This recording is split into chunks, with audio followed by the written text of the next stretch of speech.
mazaka maniry ilozako ny akany sy reo avamamy nandazako azy ireo ranomaso sy tomany hidata malalo nitsotrano ay ineny tsy fobe ny vavaka hoany izao tontolo izao no lalovako avoko volay akany kelo no marakitra tampo letsika ode any anaye letsika ode any anaye andetsika ode any anaye andetsika ode any anaye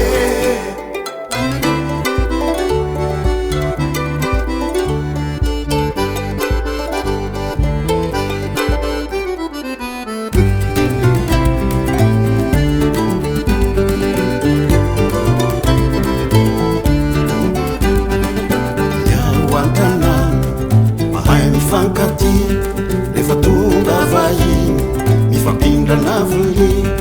eo atoko tany be reo ankizy no mandi izay sy zokinay ny lalao vali rehefa anjaranay ny mitoto vary deribosi kely no manao kivarivary zay sy bezakely makakitay zarainay zay azo fa efa fombanay letsika ode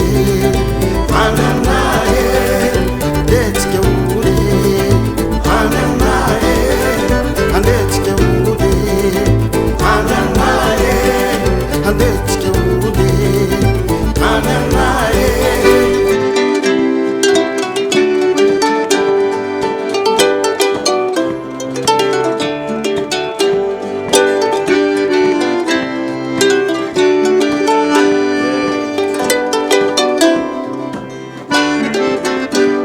Alô tondama ny kabosy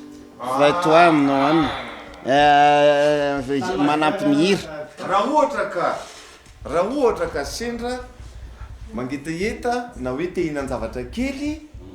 dia voninahitra lehibe ho anay izay mandray an'ny Madagasikara All Stars eto Antananarivo ny manasa anareo miaraka kabosy boritra kely termosy vitianako termosy na fina mafana dia misy sabosy kely hoanina amin'ny kafe hoanina amin'ny misaotra vetsaka rangaly misaotra